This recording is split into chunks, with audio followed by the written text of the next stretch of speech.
Hello everyone, welcome to Monster Roadtrip, or at least the demo of it. I'm very excited to play this. Let's just hop right in, shall we? Just me. I've never seen or played the- oh my god, hello? What? Why are you here? Why are you facing me? Hello, my good sir? You could have at least put on some pants. Anyways, I haven't seen anything about this game. I've avoided spoilers like the fucking plague, so let's see what we're hopping into. It's interesting so far, that's for sure. It's you! Welcome to Monster Roadtrip!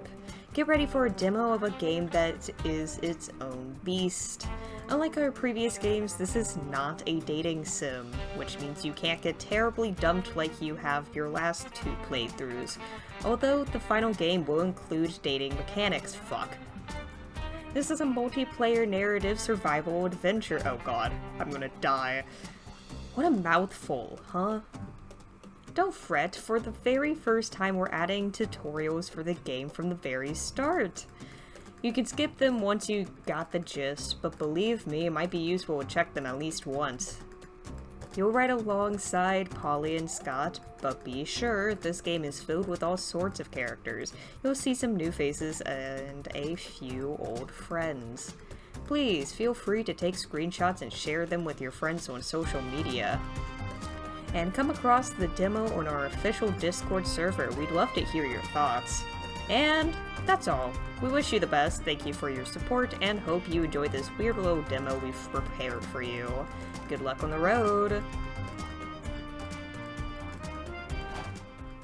Oh boy. Oh boy, alright, hopping into it. Polly, I've been meaning to ask you, how do you road trip? No shame in asking, Scott. Let me show you how to road trip. It's easier than it seems. To road trip, you need two things, a car and a road. We have those. Yes, we do. Now, after the famous double choice infrastructure bill was passed in 1974, all roads are required to lead you to two different locations. So what you do is drive down the road and choose a place to stop the two legally required options. Come on, Blue, show Scott how it's done. Alright. Oh, do we want to go to a rave? Or a diner? I'm feeling more of a diner, honestly. Cool, I could eat some fries. Well, by eat, I mean drink, and by fries, I mean, okay, cool, just disappear, why don't you? You read about this diner in a listicle of the top 10 most cursed restaurants you should never ever visit. Obviously, you took that as a challenge. Seriously, after all the dark magic you messed with over the years, you think you can handle a diner. So, now that you're here, what do? Ooh, Doom's Diner, there's so much to do, let's do all things. Wait, although locations have lots of things to do, namely 3, we can't do all of them. We'd be on the road forever. To avoid this, our road trip contract establishes that we should do one action per location we visit.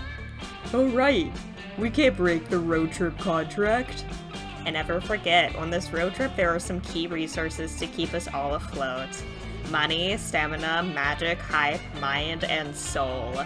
All important things we're all sharing when we're on the road.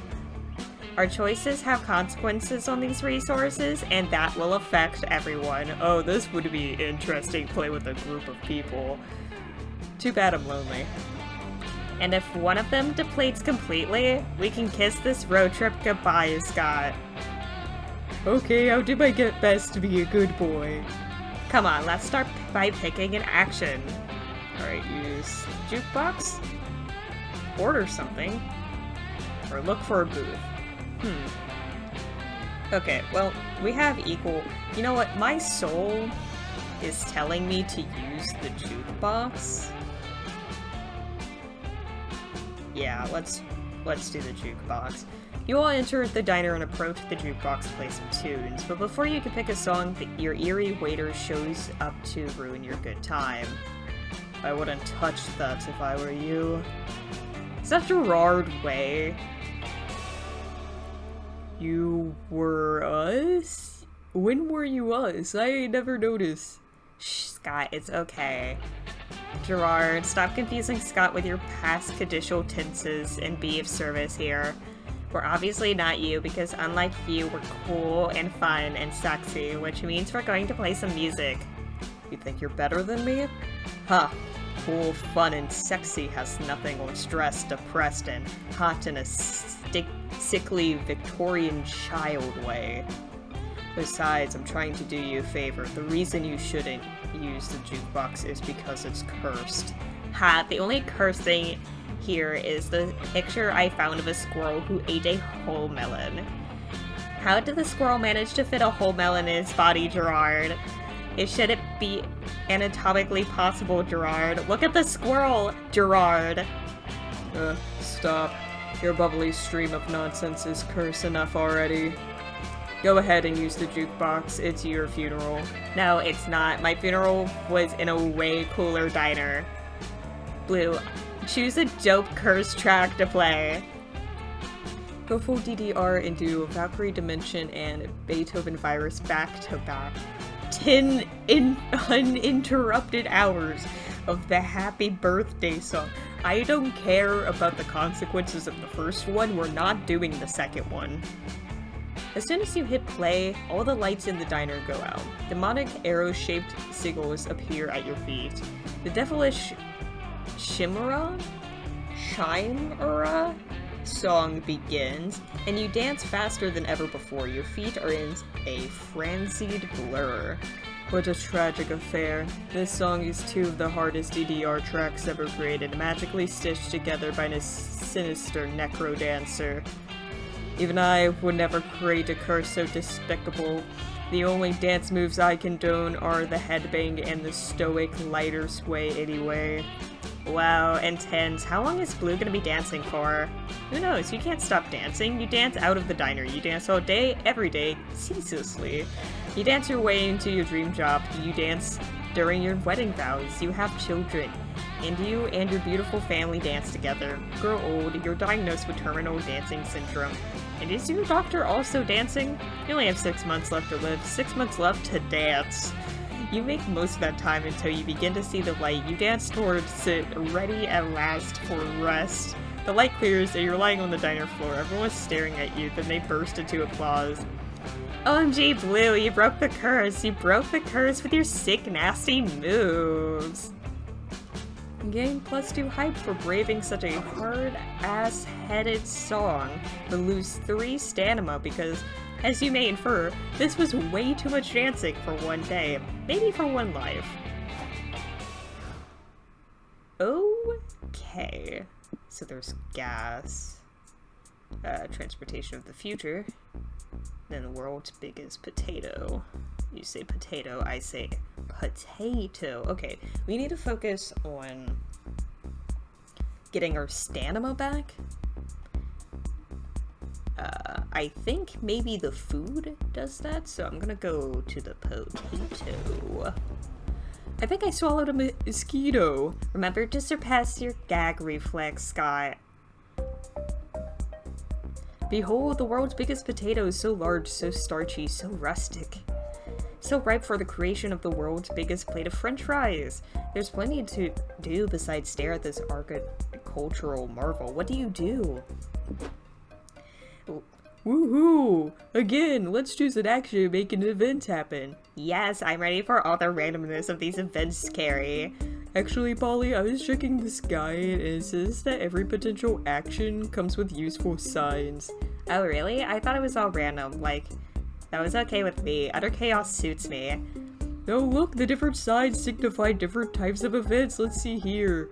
Most of them are guess events, and these you lose a resource and gain a resource. It says it's all about finding balance. Sometimes your choice will determine which resource you'll gain, while you always lose the same resource.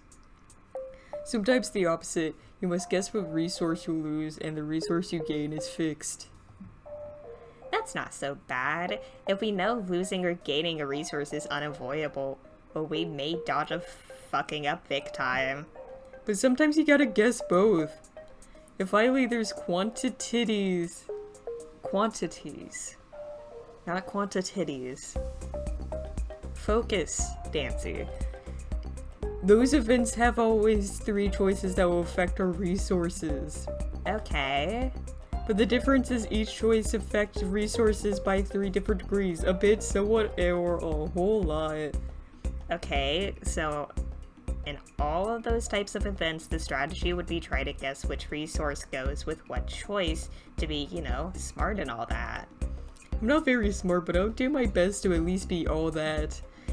And I've sort of forgotten half of this discussion already.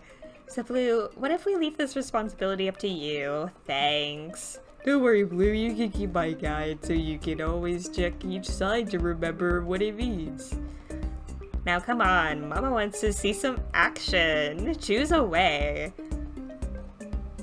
Okay. Research the potato. Feed from the potato. Benefit from the potato.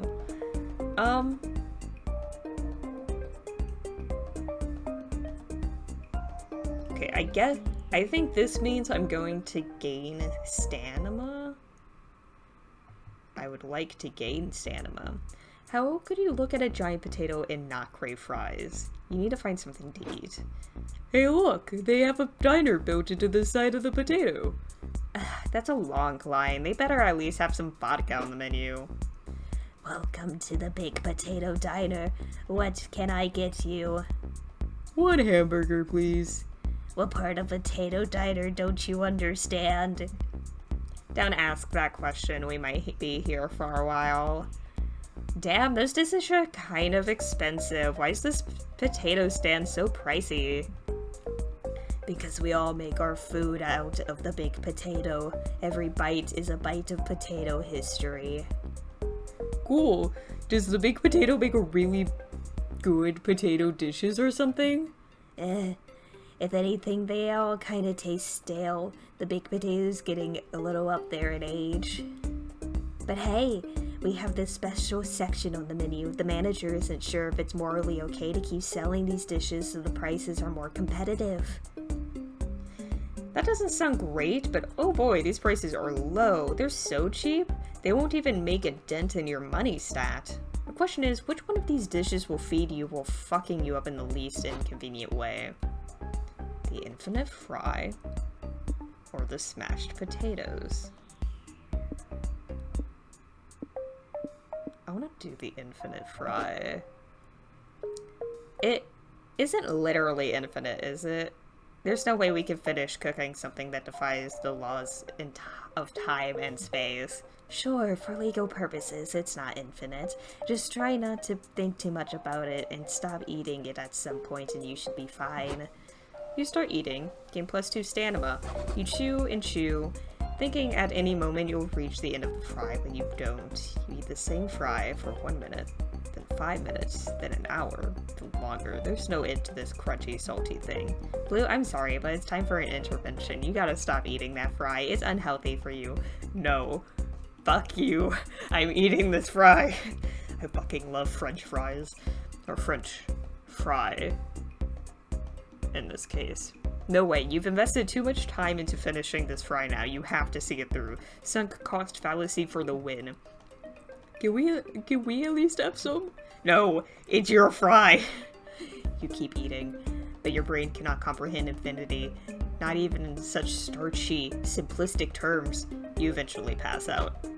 You wake up in the car. Scott and Polly threw the fry away and took you here to take care of you, which was nice of them. But you're kind of upset, because you'd finally found your true calling, eating that infinite fry to completion. Your purpose in life, gone forever. Oh well. At least, you lose -3 mind, and occasionally suffer from the nightmares that make you wake up in cold sweats, looking at all stark. Looking all stark. God damn it. Okay, well now that my mind is broken, remember, ready to embrace your inner horse girl? A museum full of caterpillar wonders.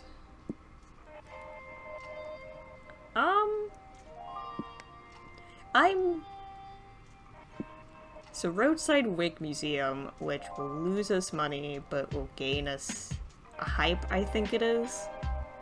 And the ranch doesn't give me those stats. I think I'm willing to lose a bit of money because we're still at 6. I need to get my mind back. I'm not sure if the ranch can do that for me. And I'm a little scared to embrace my inner horse girl, so... The guide says they have more than 400 wigs! And we're gonna try them all. Wigs of every color, shape, and style from afro to updo are on display here. You never knew there was such a rich history to artificial hair. There are plenty of things to check out at the museum. You decide to. Okay, check out the exhibit, attend the kids' tour, visit the gift shop.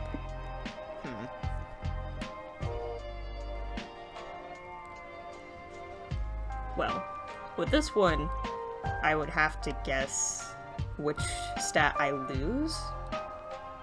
But I definitely gain hype. I don't really need any more hype. Meanwhile, visiting the gift shop will lose us money, but will gain us something else. Although I don't want to lose money, I think losing money, losing a bit of money is more beneficial than betting on either. And I'm not desperate for hype, so let's just spend some cash. Stop by the road gift shop, because nothing says perfect road trip souvenir like a discounted wig. Welcome to the wonderful wig shop of the fantastic fallacies, where all your dreams can come true. Oh, cool. Last night I had this sub sandwich that never ended. I ate it, and the sandwich kept happening forever, just like my fry. Can you make that dream come true, please? No. It was, a figure of speech. It's a bit superlative to my taste, but I'm required by contract to say it to every customer. It's super what? Look, we just sell wigs, that's about it. Oh, sorry. What about my dream for last Tuesday? I was an otter in that one. Can you make that one come true? Blue, choose a wig so we can leave before our good boy gets even more entangled in his own confusion. Copy that. Alright. The cool squirrel. The spaghettiist, which I think that would gain our stamina. The showstopper. I'm not sure if any of these could regain our mind. I like this one. I want this one. We only sell these to people who are certified magical warriors for fighting for justice. Okay, I guess that's gonna gain magic. So are you a certified magical warrior fighting for justice? Maybe. I'm about to go on my lunch break, so I would deem that as an answer as a good enough. Bye. After losing 3 money, you put on your new wig, and suddenly you're enveloped in a bright fuchsia light. You rise into the air, you can feel your body changing into a more powerful, drawing immense energy from the cosmos. Your outfit changes to match your new do. It's a sailor uniform, but pinker and sluttier with frilly thigh-high socks. That is the fucking dream. Editor Taylor, can you draw that? Pretty please? Thanks. You look amazing, Blue. You're like a sexy, powerful astronaut with enough romantic tension to keep an audience hooked through several seasons. You're correct, Scott. In this look, you're no longer blue. I'm pink. You're miraculous blue, the magical protector of Uranus. So you're drawing your magic from Uranus? Oh man, that is going to be a branding nightmare. Take the wig off because Uranus's power is so explosive that it should be only used in number 1 emergencies. Or should I say number 2 emergencies? Ahaha. Okay, I'll stop now, I promise.